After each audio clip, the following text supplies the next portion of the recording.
Semana Negra presenta La cocina de un escritor y su método para crear novelas policiales, con Juan Gompone y Romina Andreoli. La actividad de Juan transcurre entre la ingeniería industrial, la informática y las letras. Tiene más de 200 artículos publicados, libros de lógica, epistemología y divulgación científica. En cuanto a libros de ficción, ha publicado varios libros policiales: Chao Napolitano, Asesino en el Hotel de Baños, La Conexión MAM y Nirvana 2. Su último libro es Operación Culebra. Romina es periodista y moderadora, y desde 2012 es coconductora del programa de radio En Perspectiva. Anteriormente fue productora periodística del mismo espacio. También ha trabajado en televisión y en los semanarios Búsqueda y Crónicas. Es licenciada en Ciencias de la Comunicación. Hoy tiene el rol de descubrir las claves y pistas con las que Juan arma sus tramas y personajes policiales. Bueno, ¿qué tal? Muy buenas noches para todos. La verdad que un placer estar en esta noche por acá, en esta noche tan lluviosa y fría, pero que a pesar de todo está buenísimo que se hayan acercado a compartir esta instancia con Juan. La verdad que cuando Alicia me invitó a participar, me encantó poderme sumar a esta propuesta de esta Semana Negra, de esta gran movida que vienen haciendo desde hace tantos años. Me encanta el género, me encanta además este desafío que me han puesto de descubrir las claves con las que Juan escribe. Menuda responsabilidad, pero bueno, encantada de hacerlo, y además obviamente la posibilidad de charlar con Juan es un placer. La disfruto mucho como lectora en sus distintas novelas, y además tengo el gusto de compartir los viernes la radio con él y encontrarnos ahí en los pasillos, así que bueno, agradecida entonces de la invitación y un gusto estar acá. Juan, no sé si vos querés comentar algo. Bueno, buenas tardes a todos. Saludar. Bueno, vamos a empezar a charlar, ¿te parece? Vamos a ver un detalle. Ustedes ahí ya escuchaban, Juan tiene varias novelas negras, novelas policiales. Vamos a hablar en líneas generales de cuáles son sus recetas para escribir, pero en particular vamos a comentar esta última Operación Culebra, que la sacó hace unos meses nada más. Si no la leyeron todavía, para que estén en ambiente simplemente, bueno, la ubica en el año 2019, año electoral, un lugar muy parecido a Montevideo. De hecho, el episodio final transcurre en la Plaza Independencia. Uno de los candidatos presidenciales es visto como muy peligroso por un pequeño y poderoso grupo de empresarios y militares, y ellos se proponen entonces neutralizar al candidato de cualquier manera, desde desprestigiarlo con una fuerte campaña publicitaria hasta, bueno, la más radical de eliminarlo. En el medio hay una joven, inteligente y ambiciosa periodista radial que recibe un dato que, bueno, le sugiere la existencia de este complot, y comienza entonces una investigación escasa en recursos, pero sobrada de ingenios, dice en la propia contratapa. Juan, te empiezo preguntando entonces, a ver, ¿cómo surge una novela negra, una novela policial? Te he escuchado decir que en este caso Operación Culebra, por ejemplo, surgió una charla en verano con tu hijo. ¿Te acordás de qué iba esa charla? Bueno, mi hijo viene una vez por año, porque normalmente está fuera del país. Y entonces, dentro de las tantas cosas que hablamos es de en qué estoy trabajando, qué estoy haciendo. Y uno de los temas fue las novelas policiales, es decir, qué esperaba, qué estaba preparando de novela policial. Y bueno, yo le comentaba que para mí las novelas policiales que me gusta escribir tienen que pasar en el Uruguay, tienen que pasar en una fecha precisa, que no es fácil encontrar un momento en el cual puede haber una trama policial, una trama de misterio, ¿no? Y entonces, comentando eso, ahí fue que me di cuenta que en realidad las próximas elecciones son un momento de esos, ¿no? Es decir, pasan en el Uruguay, son unas elecciones que tienen el aspecto de ser muy reñidas, y bueno, creo que ahí se daba la oportunidad para que hubiera una especie de complot, para que hubiera ese incidente. Entonces surgió ahí con él, estuvimos conversando, armando un poquito algunas cosas, y bueno, de ahí surgió la primera idea y luego se armó. Así que estabas buscando ideas también querías hacer tu novela policial, porque a ver, les cuento también, Juan tiene otra faceta dentro de la literatura, que es escribir mucho de Marx, ¿no? Y estás nada más y nada menos que escribiendo Marx en el siglo XXI. Entonces, cada tanto precisas como un recreo con las novelas policiales, ¿no? Sí, precisamente. Esto fue una... no es fácil eso que estoy haciendo, porque es un comentario de Marx, y sobre todo algo así como filtrar qué es lo que queda y qué es lo que no queda. Entonces, esto fue una buena distracción, ¿no? Fue una buena manera de decir, bueno, estoy atracado, no sé cómo seguir con este libro, vamos a empezar con otro. Y además siempre tengo algún otro tema por ejemplo, ya conversando también con mi hijo, tengo el tema de la próxima novela policial también. Ah, bueno, capaz que podemos tener alguna pista después, alguna pista. Bueno, y a ver, después de esa charla con tu hijo, ¿sos de los que dejás madurar la idea o ya al día siguiente te pusiste por lo menos a trabajar un poco en esa idea? Yo lo que me pongo a trabajar siempre es con lo que le llamo el libreto, que es una especie de... son distintas notas, por ejemplo, los personajes, algunas ideas de algunas escenas, más o menos cuál es la trama, en fin, de modo que todo lo que se me va ocurriendo lo voy poniendo en ese documento y lo voy rellenando a medida que pasa, ¿no? Es decir, porque sé que esas ideas, que si uno no las anota, se borran, se desaparecen, y además dice, bueno, caramba, tenía una idea muy buena y ahora no me acuerdo bien cómo era. Es que como buen ingeniero, para vos el libreto es como fundamental en cada novela, ¿no? Absolutamente fundamental. ¿Trabajás cuánto tiempo en un libreto? ¿Y qué tiene que tener un libreto de Juan Grompone? Tiene que tener fechas, tiene que tener personajes, tiene que tener una línea argumental, tiene que tener un cronograma de cuándo pasan las cosas, en fin, tiene que tener todo lo necesario, y hasta que no esté completo no puedo sentarme a escribir. Es decir, tiene que estar, digo, bueno, ahora que tengo todo, sí, es solo escribirla, ¿no? Ya sabes cómo termina. Cuando cuando tenés el libreto ya sabes cómo termina. Antes de empezar hay que saber cómo termina. Es decir, lo más importante de una novela policial es cómo termina. Es decir, sin el final no hay novela policial. ¿Y tu rutina para escribir? ¿Cómo es? ¿Lo haces a una hora determinada? ¿En un contexto determinado? No, ¿Te inspira más algo que...? No, depende. Lo que voy siguiendo es el libreto, ¿no? Voy tratando de seguir el libreto, pero tampoco soy muy estricto. Por ejemplo, a veces digo, no tengo ganas de escribir esto, voy a seguir un poquito más adelante y esto lo voy a tomar en algún otro momento, ¿no? Ah, ¿podés ir haciéndole así como de pedazos? Sí. Y sí, porque tengo toda una estructura, que me guía, ¿no? De modo que puedo hacer. Inclusive, por ejemplo, la escena final de esta novela... la demoraba permanentemente, no tenía ganas de escribirla, y entonces la postergaba, iba para adelante, iba para atrás, corregía, ¿no? Sí. Te imagino como buen ingeniero, muy metódico y ordenado, distinto a la idea que uno puede tener del escritor, ¿no? De novelas, capaz que fumando, con una taza en la mano, con papeles desordenados arriba del escritorio. Vos sos muy prolijo en ese sentido, te veo. Pero es que no hay nada más estructurado que una novela policial. Una novela policial es exactamente un proyecto de ingeniería, ¿no? Tiene que ser rigurosa, no puede tener ninguna falla lógica, ninguna falla de tiempo, es una estructura, ¿no? Es un edificio, una novela policial, no cabe duda. ¿Escribís alguna idea en manuscrito o no? ¿Todo en computadora? No, computadora. Yo desde 1980 todo lo hago en computadora. ¿Cuáles fueron las primeras ideas básicas de ese libreto en el caso de Operación Culebra? ¿Tenías claro que tenía que haber un candidato presidencial y un complot? ¿Esas eran las ideas básicas? No, la idea básica es cómo terminaba, ¿no? Cómo tenía que terminar. Esa era la idea básica, porque, vuelvo a insistir, cómo termina es lo esencial de una novela policial, ¿no? Es decir, de modo que hasta que no se resolvió cómo terminaba, no se podía hacer más nada, ¿no? Es decir, todo lo que uno hace es inútil, ¿no? Tiene que saber cómo termina. Que después también tuviste que definir, bueno, cómo iba a ser esa trama, ¿no? Y pensando en este caso no había un detective propiamente dicho, sino que ese personaje de alguna manera lo juega una periodista mujer y joven. Precisamente.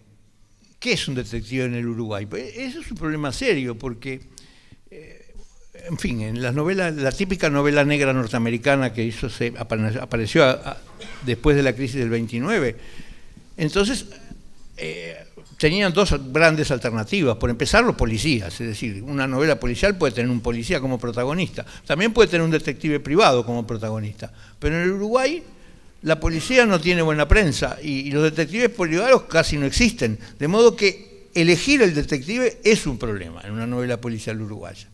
Y en este caso yo dije, no quiero más que sean hombres, quiero que sea una mujer.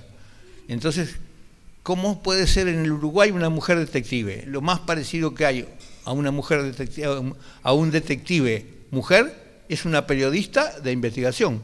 De modo que, listo, la respuesta era bien clara. Tiene que ser una periodista de investigación. Y elegí periodista radial porque es lo que conozco. Hace muchos años que conozco el tema. Juan, hablabas de la importancia en tus novelas de siempre de situarlas en un tiempo y en un espacio determinado que están vinculados a un acontecimiento histórico, un hecho trascendente, ¿no? En este caso hablamos de, como decíamos, año 2019, previa campaña electoral y con un acto final, nada más y nada menos que en la Plaza Independencia.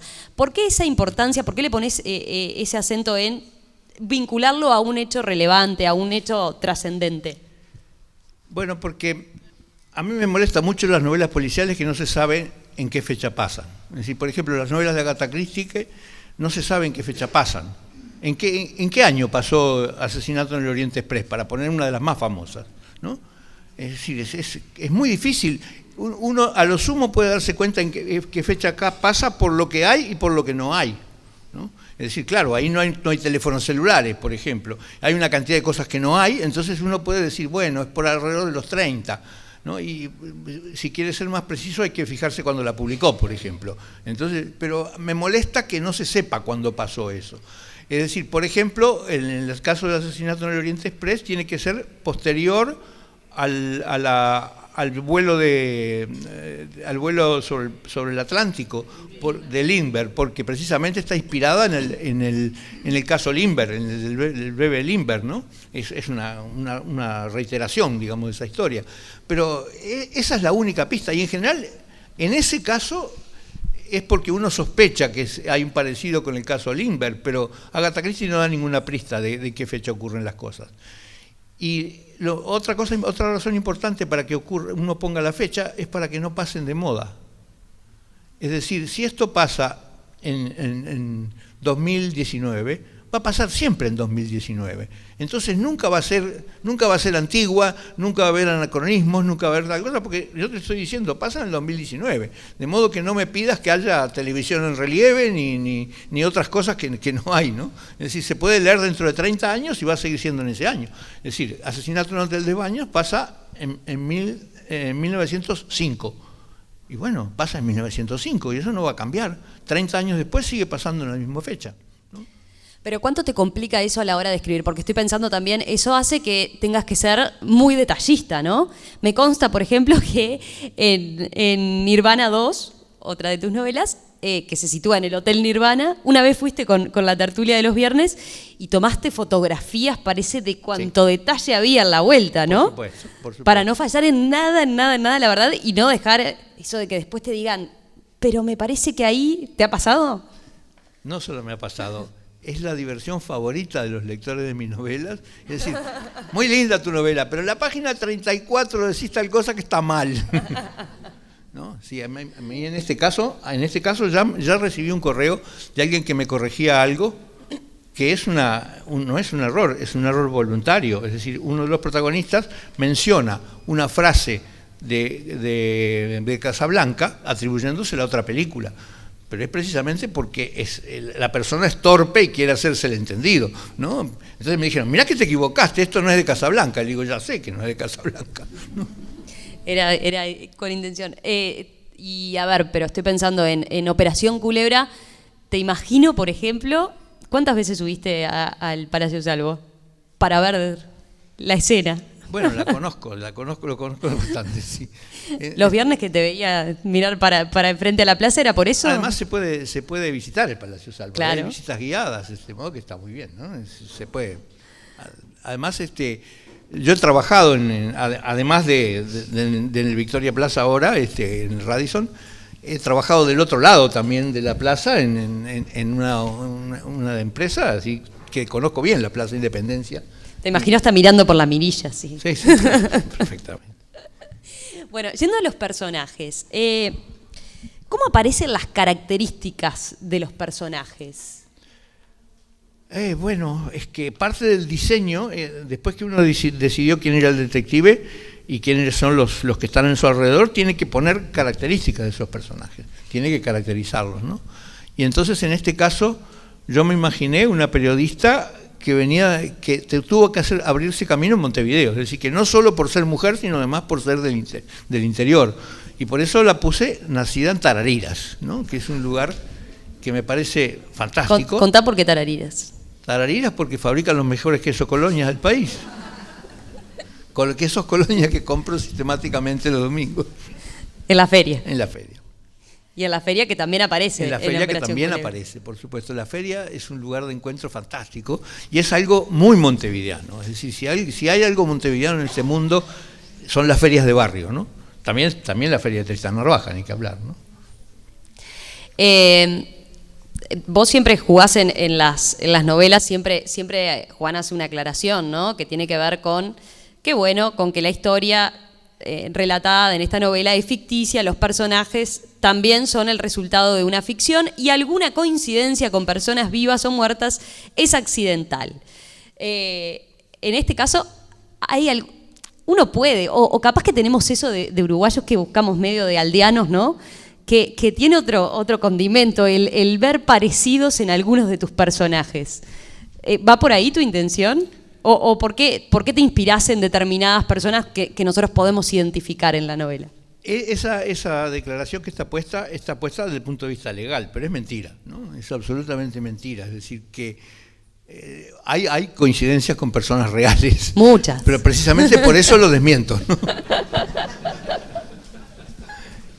Pero sí, en algunas novelas he puesto, por ejemplo, en Asesinato en el Hotel de Baños aparece Mario Otero, es decir, con nombre y apellido, y no se enojó, por supuesto, ¿no? Es decir, era muy amigo mío y aparece con nombre y apellido. Aparecen otros que casi se llaman igual, ¿no? A personas que conocía, y algunos también me han protestado algunas veces, ¿no? Pero en general pongo personas que me parece que las quiero y quiero que queden en una novela, ¿no? ¿Cuánto estudiás esos personajes? Cuando vos detectás a alguien en quien inspirarte de alguna manera o del que tomar algo, ¿cuánto lo estudiás?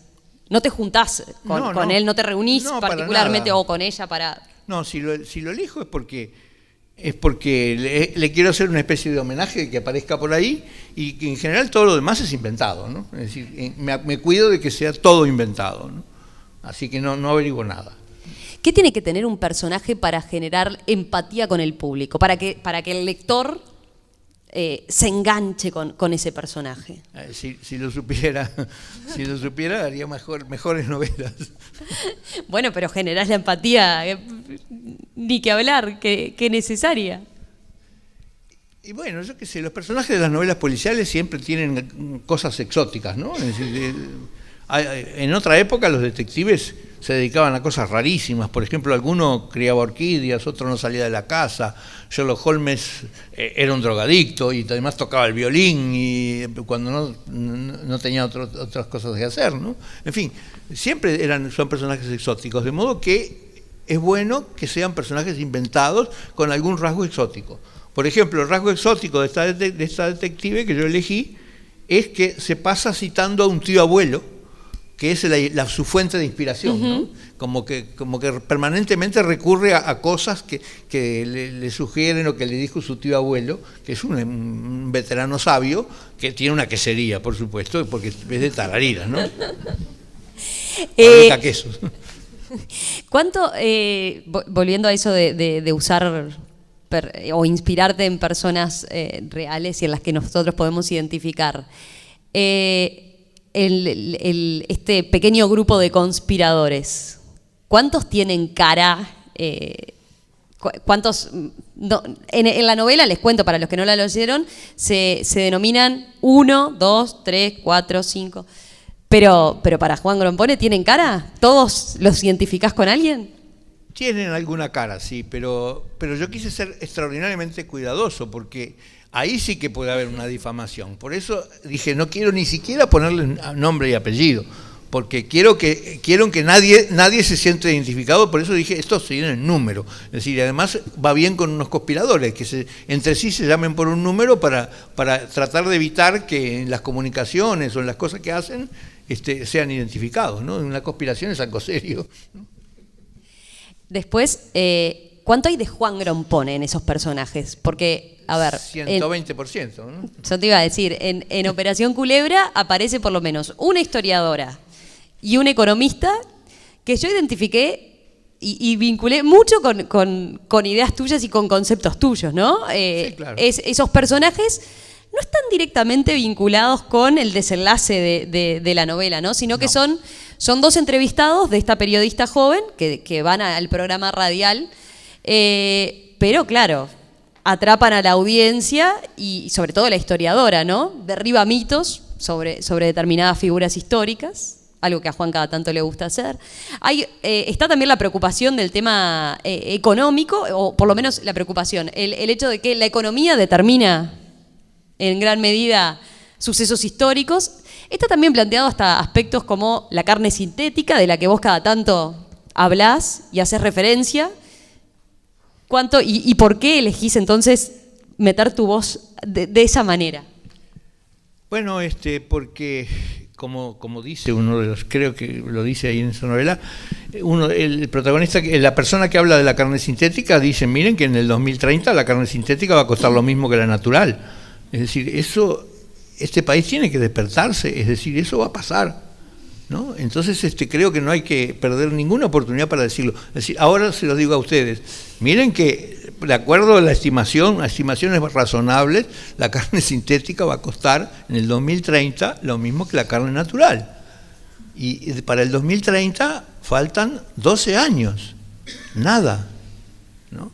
Es decir, creo que es el principal problema que tiene el Uruguay es que sus dos principales fuentes de exportación están condenadas a desaparecer, ¿no? Es decir, el papel es algo que tiende a desaparecer en el mundo y la carne tiende a tener un competidor muy serio que es la carne sintética. Y la carne sintética, lejos de ser una utopía, desde el momento que se pueden hacer órganos sintéticos humanos, ¿quién impide hacer un perfecto lomo de vacuno, Hereford o Aberdeen Angus, exactamente con las mismas condiciones? Entonces, en lugar de tener que fabricar toda una vaca, se va a fabricar solo lomo, por ejemplo.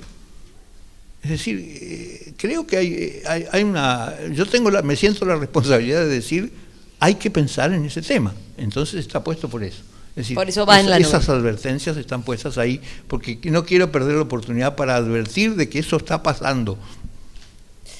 Volviendo al desarrollo de la novela como tal, ¿cómo hay que administrar, tiranos un tip de cómo hay que administrar el suspenso en la novela? Bueno, no hay recetas para eso, es decir, pero yo creo que la única receta importante es la honestidad, es decir, no hay que hacer trampas, es decir, no hay que sacar elementos que no fueron presentados en la novela, ¿no? Tiene que ser verdadera la investigación, ¿no? No se puede hacer como pasa cuando Poirot reúne a todos los participantes de la novela y entonces los va pasando uno por uno, los va acusando, primero los acusa y luego demuestra que él no es el asesino, hasta que finalmente llega al último, que ese sí es el asesino, y seguramente por una razón que el lector no sabía, o que se la ocultó con toda habilidad para que no se diera cuenta de nada. Las cosas tienen que estar claras, no hay que hacer trampas, ¿no? Eso creo que es la manera de administrar el suspenso. No hay que hacer trampas.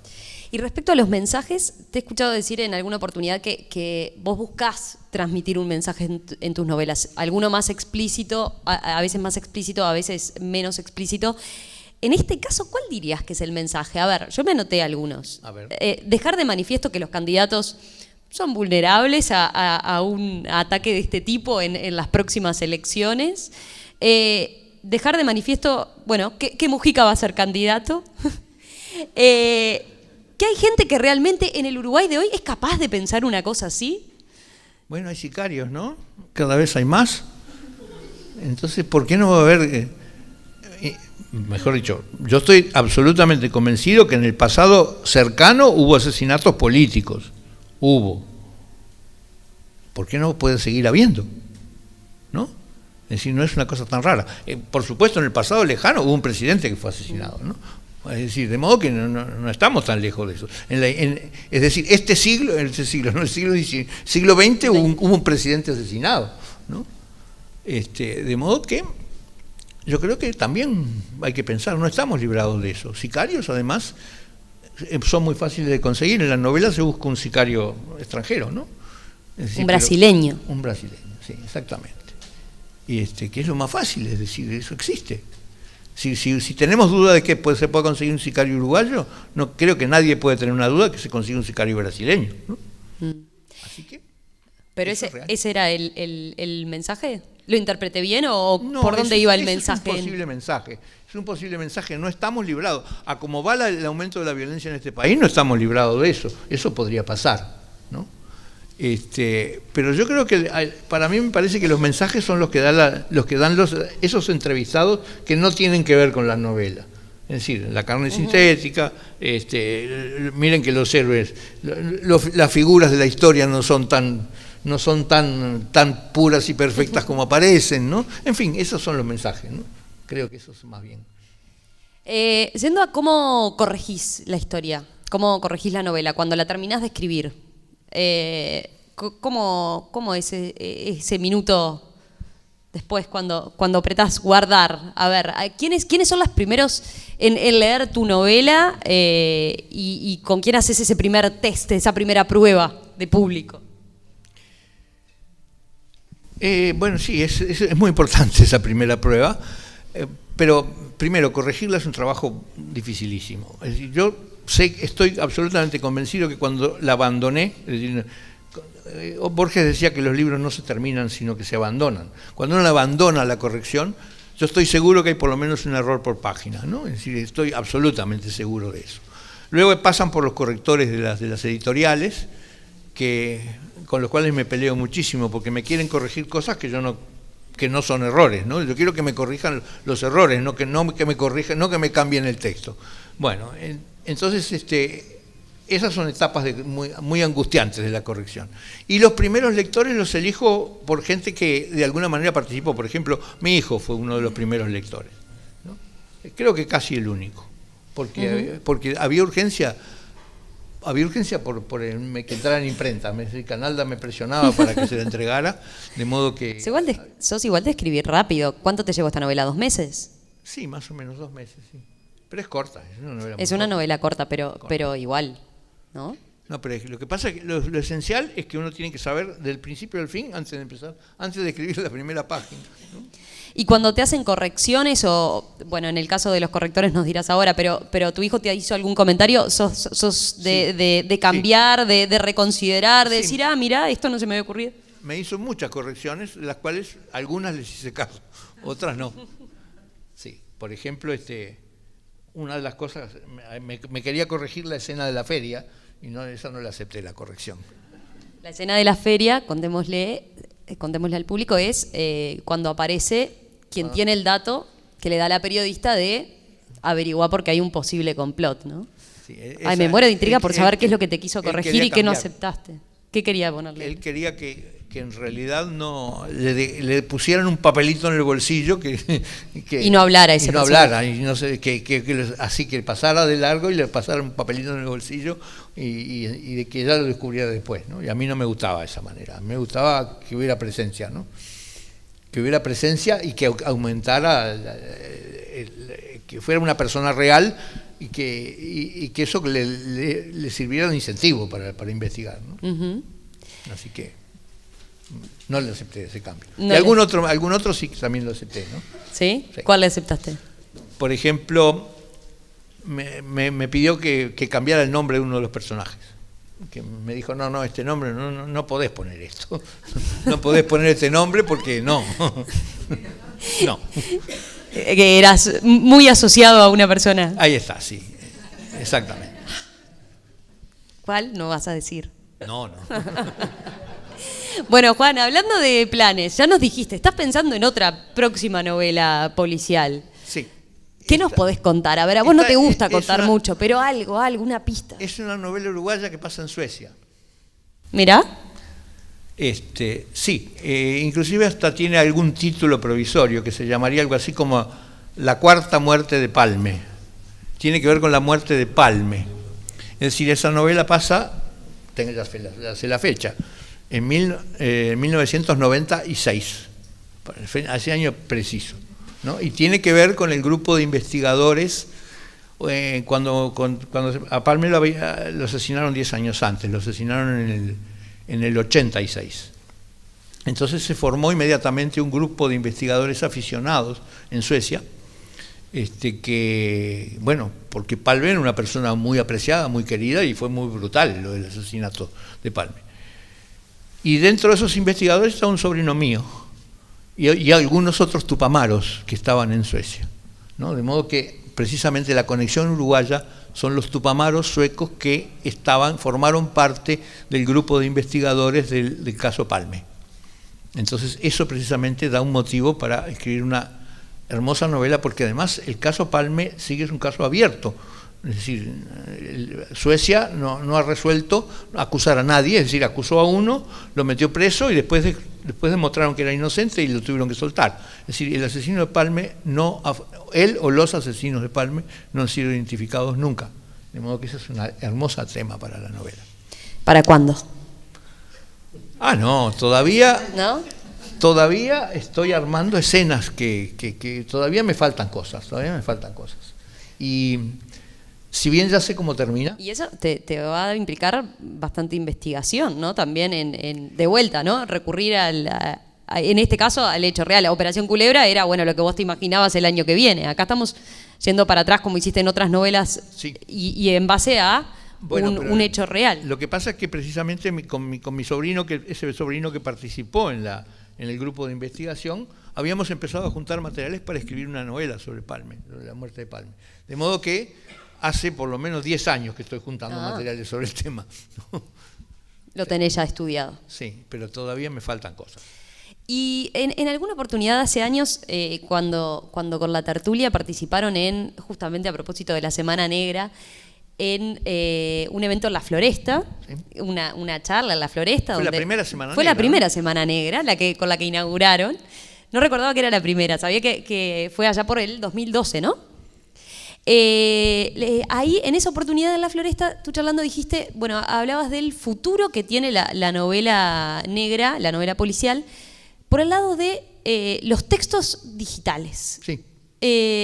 ¿Estás pensando algo de eso? ¿Y cuál es el futuro? A ver, contaros, porque a mí me encantó eso de que el lector se vuelva investigador. El lector sea el detective. Es decir, yo quiero eliminar el detective de la novela policial, no de la novela negra. Es decir, que el lector sea el detective.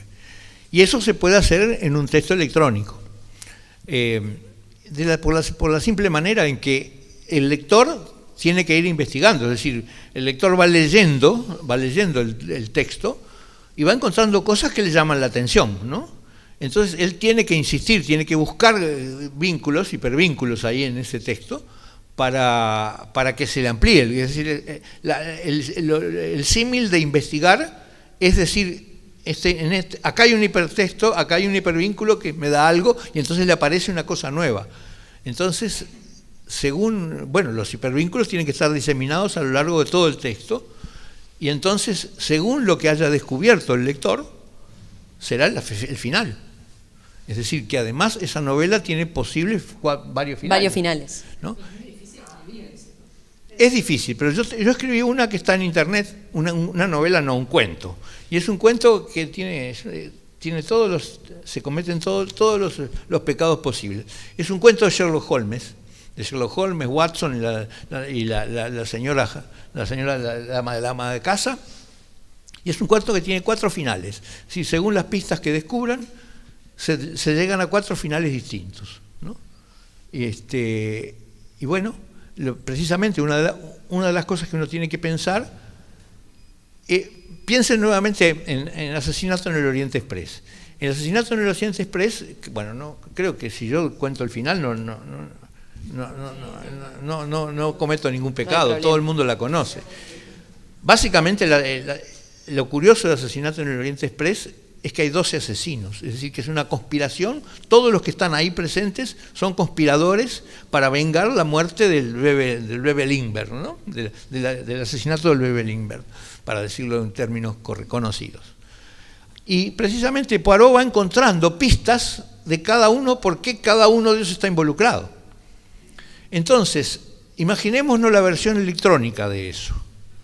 Entonces, si yo soy el detective, me tengo que dar cuenta de que ese pañuelo, porque una de las pistas que hay es un pañuelo que tiene una H, ¿no? Digo, porque esa es una de las pistas más ingeniosas de Agatha Christie. Entonces, el lector que ve eso y un pañuelo con una H, entonces, bueno, lo primero que se le ocurre a una persona es, bueno, ¿quiénes pueden ser, un pañuelo de mujer, ¿no? ¿Quiénes pueden ser las mujeres que tienen una H en su nombre o en su apellido, ¿no? Y entonces ahí si uno investigaría pistas, por ejemplo, haría clic en el pañuelo para ver si ahí aparece algo, cosa por el estilo, ¿no? De modo que de esa manera, esa novela, según las pistas que uno descubra, puede tener 12 asesinos, 8 asesinos, 6 asesinos, 4 asesinos, 3 asesinos o ningún asesino, porque en definitiva la novela termina con que Poirot le declara a la policía que el asesino fue alguien que subió al tren y lo mató y se acabó, ¿no? Es decir, la novela termina así. De modo que en realidad el asesinato en Oriente Express convertido en novela electrónica tiene 4.096 finales posibles.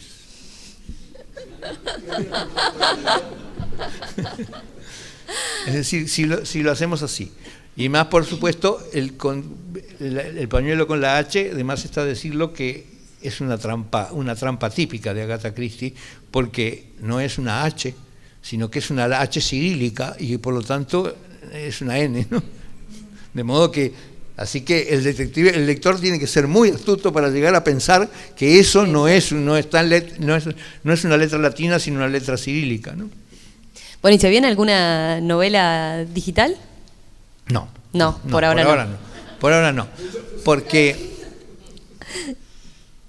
en realidad yo intenté hacerlo en una versión electrónica de Hotel de Baños, y además intenté en una novela un cuento policial que escribí cuando Canalda propuso que nos reuniéramos cuatro escritores en Punta del Este, en un hotel, ¿no? A escribir algo. Entonces yo escribí un cuento policial que deliberadamente tenía 5 posibles finales, pensándolo en que en algún día lo voy a convertir en un cuento electrónico, pero ese día no llegó nunca, ¿no? Por lo menos todavía no llegó. Bueno, muy bien. Muy Muchas bien, gracias, Juan. No, muchas gracias a usted.